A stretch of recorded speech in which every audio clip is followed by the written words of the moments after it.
Le mur de boucliers avait cédé et les troupes saxonnes affluaient par milliers. Leurs épées et leurs lances étaient tachées du sang des Vikings. Un homme de moindre envergure aurait fui. Mais le roi Harald Hardrada n'était pas un homme de moindre envergure. Même à 50 ans, couvert de cicatrices d'une vie entière de combat, il restait impassible, mesurant près de 2 mètres 10, une force de la nature, l'épée à la main et les muscles tendus. L'histoire l'appelle le dernier Viking. Il était le stratège militaire le plus terrifiant d'Europe. Mais en ce moment, il était en train de perdre. Le chef de guerre invaincu avait délibérément conduit 5000 guerriers d'élite droit dans une embuscade. 300 dracars vikings ont navigué vers l'Angleterre, mais seulement 24 reviendraient. C'est ainsi qu'en un seul après-midi boueux, le roi Harald Hardrada a définitivement mis fin à l'ère viking. Un guerrier ne pouvait rêver d'un début plus spectaculaire que la bataille de Stiklestad en 1030 après Jésus-Christ. Le roi Olaf II de Norvège mena ses troupes contre les loyalistes du roi Knut le Grand. Pendant la bataille, une éclipse solaire totale plongea les guerriers dans une obscurité inquiétante en plein midi. On aurait dit que tout cela préparait la naissance d'un dieu guerrier en chair et en os, et le roi Olaf avait besoin de toute l'aide possible. Il faisait face à 14 000 hommes, alors que son armée n'en comptait que 6 000. Mais un membre de cette armée était l'adolescent Harald Sigurdsson, qui n'avait pas encore gagné son titre le plus célèbre. Il était le jeune demi-frère du roi Olaf, mais « jeune » n'était pas le mot approprié ici. Harald dépassait déjà la plupart des hommes et était bâti comme un bœuf. Il avait montré une telle force qu'il convainquit le roi Olaf de le laisser combattre, et ils avaient aussi une bonne raison de se battre. Le Danois Canut avait exilé le roi Olaf et Harald de leur terre ancestrale de Norvège lorsqu'il était monté sur le trône. Ensemble, ils jurèrent de tuer Canut et de rétablir la grandeur de leur famille. Harald s'est lancé dans le combat comme d'autres respirent. Sa force incroyable lui permettait de massacrer des soldats avec sa hache danoise. Il aimait sentir leur sang et éclabousser son visage en les tuant. Mais aussi grand guerrier que le jeune Harald fut déjà, l'avantage numérique des forces de Canut était insurmontable.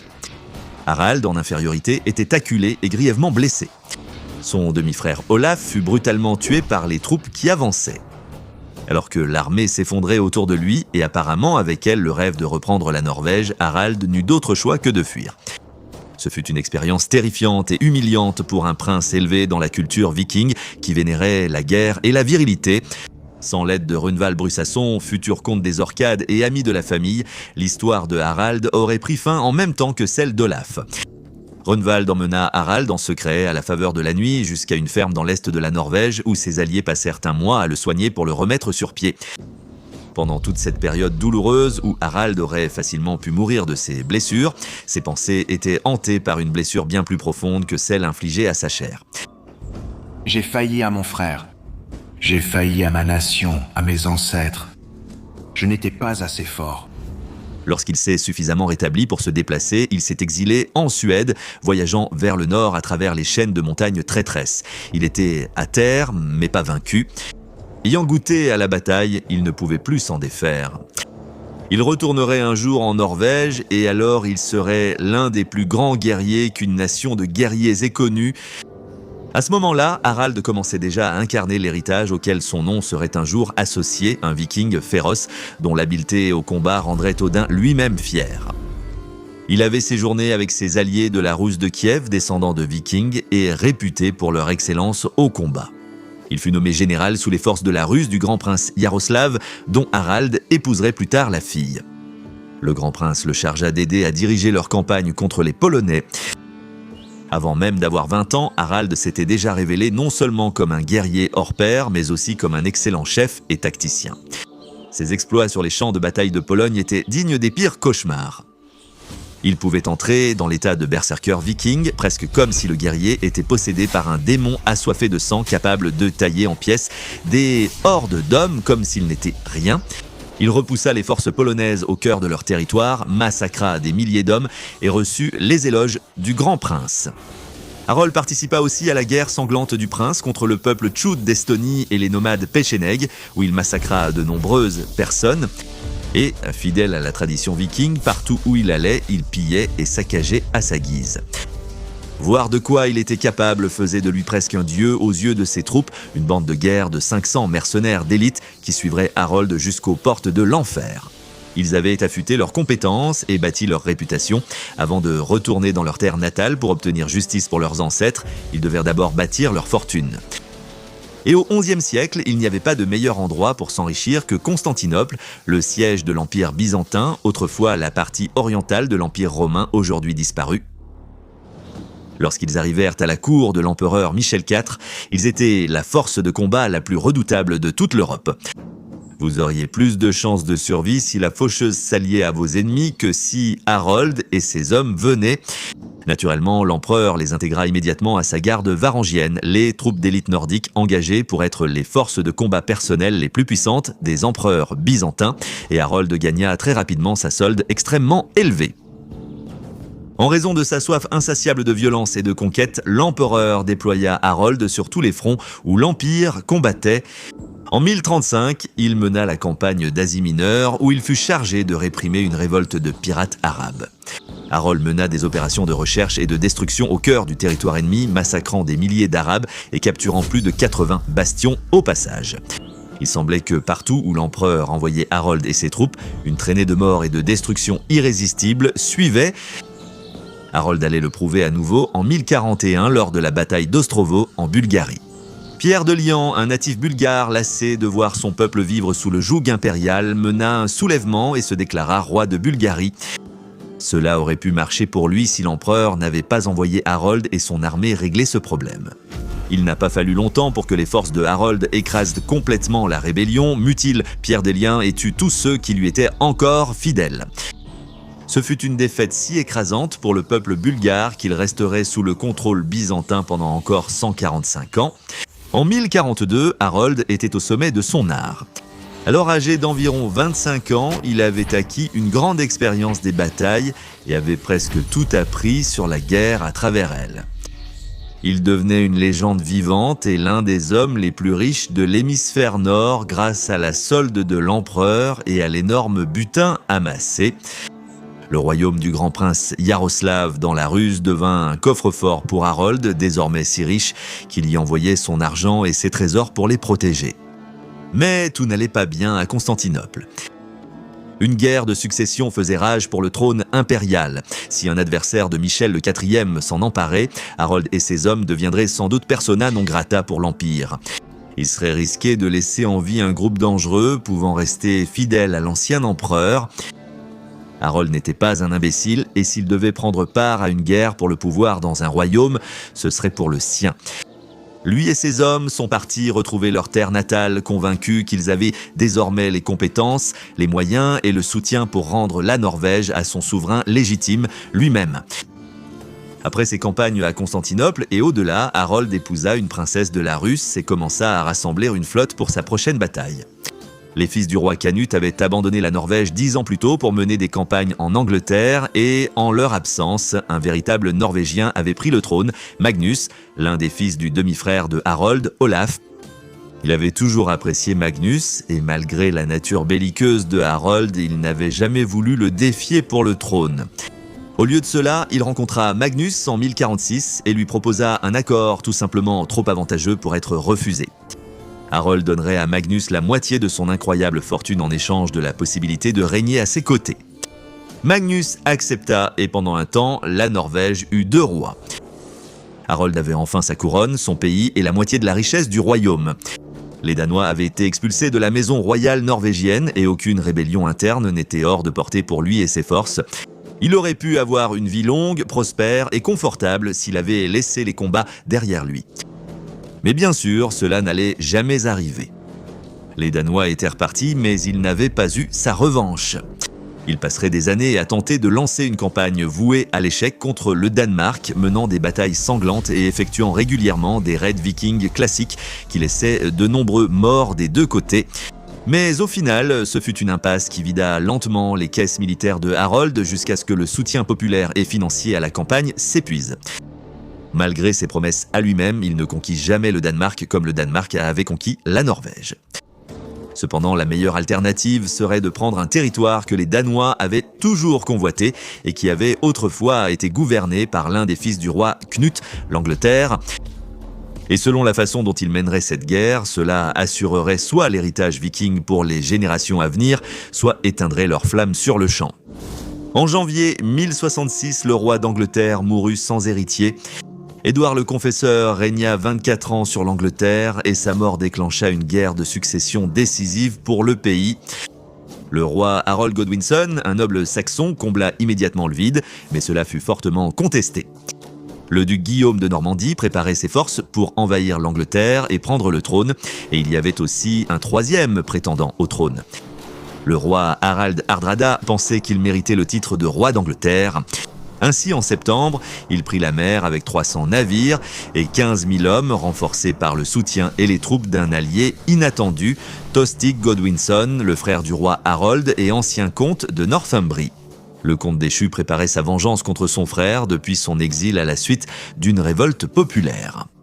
Il croyait qu'en joignant ses forces à celles de Harald, il avait la chance de faire payer à son frère et à tous ceux qui s'étaient alliés à lui de l'avoir laissé de côté. Ils avaient les compétences, ils avaient la réputation et ils disposaient de la plus grande force de combat viking jamais rassemblée. Harald avait sans doute la cinquantaine, loin de ses années de gloire chez les Russes et les Byzantins, mais il semblait vraiment avoir une chance ici. Et 12 jours après leur arrivée, il pourrait prouver à quel point il avait de très bonnes chances lors de la bataille de Fulford qui allait décider du sort de York. Cette bataille opposait Tostig et lui aux forces des comtes Edwin et Morcar de York, des hommes puissants avec d'importantes armées, bien qu'en net sous-nombre face aux Vikings de Harald. C'était un mélange parfait de tactique et de pure brutalité. Harald permit aux forces de York de charger directement l'infanterie viking, offrant ainsi aux Vikings une chance de les prendre à revers et de briser leurs rangs. Les Saxons subirent des pertes catastrophiques et les deux comtes livrèrent York à Harald et Tostig pour éviter d'autres effusions de sang. Ils acceptèrent de leur donner dans les jours à venir des richesses et des otages en échange de la paix, permettant à Harald de continuer sa campagne contre le roi anglais. C'était comme au bon vieux temps pour Harald et ses hommes. Tuer, piller, gagner. Avec les forces du roi si loin, sa position semblait inébranlable, mais pour un homme dont la toute première bataille s'était déroulée sous l'obscurité d'une éclipse, il semblait presque poétique d'une manière tordue qu'il livre sa toute dernière bataille sous la lumière d'un soleil éclatant. C'était une journée exceptionnellement chaude en septembre 1066 lorsque Harald et ses hommes se levèrent tôt ce matin-là. Ses ancêtres païens, plus superstitieux, auraient pu voir là un présage des horreurs à venir, mais Harald était un homme plus pragmatique que cela. Lui et Tostig, galvanisés par leur récente victoire, pensaient avoir toutes les raisons d'être confiants quant à leur chance de prendre le trône d'Angleterre. L'invasion des Normands menée par le duc Guillaume n'était pas prévue avant plusieurs semaines et le roi Harold était alors à 300 km avec son armée à Londres. Aujourd'hui, pensait le duo, ne serait pas un jour de combat. Il se rendait à Stamford Bridge, longeant la Derwent, pour négocier la reddition des forces de York et échanger des otages afin de sceller l'accord. Voulant préserver ses troupes pour l'affrontement à venir avec le roi Harold, il laissa un important contingent de soldats avec la flotte Harickwell, sous le commandement d'Eystein Ora, un noble nordique fiancé à la fille de Harold. Harold et Tostig allaient vers Stamford Bridge avec environ 5000 hommes. Comme il faisait très chaud, il décida qu'il serait plus raisonnable de faire le trajet sans armure lourde ni armement. La troupe marcherait avec seulement leurs boucliers et armes personnelles. Quelque chose n'allait pas. À mesure qu'il s'approchait, un grand Saxon à l'allure impressionnante s'avança à cheval sur le pont et se dirigea vers les forces vikings, rencontrant directement Harold et Tostig. Le sang sembla quitter le visage de Tostig à sa vue, mais Harold, véritable montagne d'hommes, resta ferme. L'étranger saxon parla calmement, malgré le brouillard grandissant annonçant la bataille imminente. « Tostig, il n'est pas trop tard, dit l'étranger. Si tu abandonnes maintenant, tout sera pardonné. Tes offenses contre la couronne seront oubliées et ton comté te sera rendu. » Tostig lança un regard inquiet au chef viking près de lui, la main rugueuse serrant la poignée de son épée. Tostig demanda « Et qu'obtiendrait le roi Harold en acceptant de telles conditions ?» Le cavalier dévisagea Harold avec le mépris qu'on réserve à un rat dans son garde-manger. Sans hésiter, il répondit « Le Norvégien recevra 7 pieds de terre, ou davantage s'il en a besoin, car il est plus grand que la plupart des hommes. » Cela arracha à Harold un rire de surprise et de respect sincère. Étant donné que les Vikings valorisaient la force, le courage et la bravoure sur le champ de bataille, le simple cran dont faisait preuve cet envoyé des Saxons était quelque chose qu'il admirait. Ils refusèrent la proposition du cavalier qui repartit de l'autre côté du pont sans un mot. Tostig restait silencieux et pâle comme s'il avait vu un fantôme. « Qui était cet idiot courageux ?» Harold demanda à Tostig. Tostig avala sa salive et répondit « C'était mon frère, le roi Harold ». Pendant un instant, Harold ressentit quelque chose qu'il n'avait pas ressenti depuis sa retraite du champ de bataille à Stiklestad, alors qu'il n'était encore qu'un garçon de 15 ans. C'était une pointe de nervosité. Cette rencontre lui montra qu'il n'avait pas affaire à une coquille vide. L'une des principales armes de son arsenal avait toujours été d'inspirer la peur à ses adversaires, mais maintenant, en la personne du roi Harold, il voyait un homme sans peur. Harold et ses hommes pourraient-ils l'emporter uniquement par leur habileté si le combat éclatait ? Sans prévenir, 15 000 soldats saxons surgirent dans une frénésie de combat terrifiante de l'autre côté du pont. Les yeux de Harold s'écarquillèrent. Le roi Harold et ses hommes étaient à environ 300 km. Comment auraient-ils pu parcourir cette distance en 4 jours ? Mais ils l'avaient fait. Harold, plus jeune, aurait sans doute été plus rusé et moins arrogant, en voyant peut-être des éclaireurs vérifier une embuscade. Cette fois, le roi Harold avait défié les probabilités et ils allaient montrer à ces envahisseurs vikings de quoi ils étaient capables. Les forces de Harold avaient déjà été divisées 2 fois, une entre ici et Rickhall, l'autre de l'autre côté du pont. La plupart de l'armée était à l'est de la rivière Derwent face aux forces saxonnes, tandis qu'un petit groupe, piégé à l'ouest, devenait une proie facile pour les Saxons prêts à ensanglanter leurs armes. Mais même ici, en infériorité numérique et moins bien armés, les Vikings avaient un atout de leur côté, une soif de sang pure et simple. Pendant que Harold et Tostig rassemblaient leurs troupes pour former un mur de boucliers improvisés contre l'avancée saxonne, un homme s'avança, un homme dont le nom s'est perdu dans l'histoire, mais dont l'exploit lors de la bataille de Stamford Bridge est encore rappelé près de 1000 ans après les faits. Un homme immense, une tête de plus que Harold, vêtu d'une lourde cotte de mailles et armé d'une puissante hache danoise qui avait déjà fauché des centaines de vies. Un véritable berserker. Alors que la première vague de troupes saxonnes a pris d'assaut le pont, il a poussé un rugissement bestial de pure rage et est entré dans l'état de berserker. Le mouvement de sa hache semblait tout simplement ignorer l'armure que portaient dans ses adversaires, fendant, brisant le cuir, déchirant la cotte de mailles, lacérant la chair et brisant les os. Bientôt, l'air fut saturé de cris et une marée de sang déferla des côtés du pont jusque dans la Derwen, alors que le berserker sans nom tranchait des membres et écrasait des têtes à travers les casques de fer comme s'il s'agissait de coquilles d'œufs. Les Saxons furent stupéfaits par la férocité de ce seul soldat qui, dans sa rage sanguinaire frénétique, aurait à lui seul tué 40 soldats saxons. Pendant tout cela, Harold parvint à former avec succès un mur de boucliers de l'autre côté du pont, offrant ainsi à ses hommes au moins une chance de se battre. Un des hommes les plus rapides partit en urgence à Rickhall chercher des renforts pour inverser la situation. Même avec des renforts, il resterait en infériorité numérique face aux troupes du roi Harold. Mais comme le berserker sur le pont le prouvait dans le combat rapproché, il s'agissait souvent moins du nombre d'hommes dans la bataille que de la détermination des hommes à se battre. La peur qu'il inspirait aux troupes saxonnes a permis aux forces vikings survivantes, piégées du côté ouest du pont, de s'enfuir et de rejoindre le groupe principal. Ils avaient maintenant une chance de s'en sortir. Dans la véritable hiérarchie du combat, la force vient presque toujours après la ruse. Le roi Harold comprit vite que le pont donnait un avantage tactique aux berserkers. Comme les 300 Spartiates des Thermopyles, le pont formait un goulet d'étranglement qui obligeait les Saxons à affronter le berserker en petits groupes où sa force brute lui donnait l'avantage. En continuant ainsi, il envoyait littéralement ses troupes à l'abattoir. Aveuglés par la fureur, le berserker et les hommes du Nord tentèrent de se renforcer, tandis que le roi Harold cherchait à inverser la situation.